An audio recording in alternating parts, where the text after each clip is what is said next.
দেখার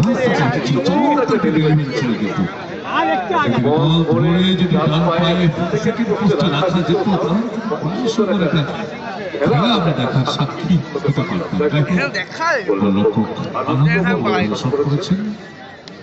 সত্যটা খেলোয়াড় খানিকটা মাঝমাঠ থেকে আবারও তার গোল বানিয়েছেন স্যামুয়েল ওখানে স্যামুয়েল দেখে সতীর্থ প্রথম শুরু হয়েছে মাঝমাঠ অঞ্চলে বল দুটি শক্তিশালী দল একে অন্যের বিরুদ্ধে প্রথম খানিকটা কিন্তু নেটে চুপে নিয়ে আক্রমণ সংগঠিত করার চেষ্টা করছে।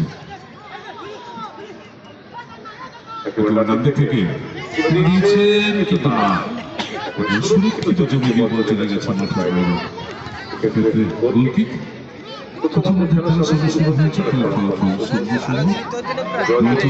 আপনারা জানেন যে ইউনিভার্সিটি ক্লাব তারা প্রতি বছরই এই দিবারাত্রি ফুটবল টুর্নামেন্টের আয়োজন করে থাকে যা পূর্ব মেদিনীপুর তথা হলদিয়ার অন্যতম একটি জনপ্রিয় ফুটবল টুর্নামেন্ট হিসেবে ইতিমধ্যেই খ্যাতি অর্জন করেছে। প্রচুর দর্শক আসেন এখানে দূর থেকে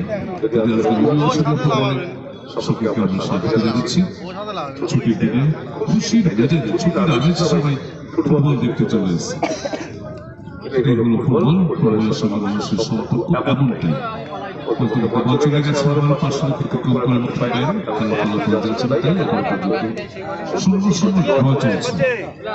প্রধান সাহেব বলছিলেন যে গত বছর আমি আসতে পারিনি, সত্যি তাই। আমার আইএফএর একটা পোস্টিং ছিল,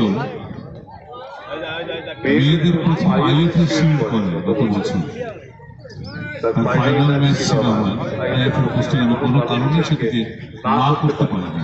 পরে আসছে সে কথা যে সমস্ত ভাইরা কারোর উপর স্কুল থেকে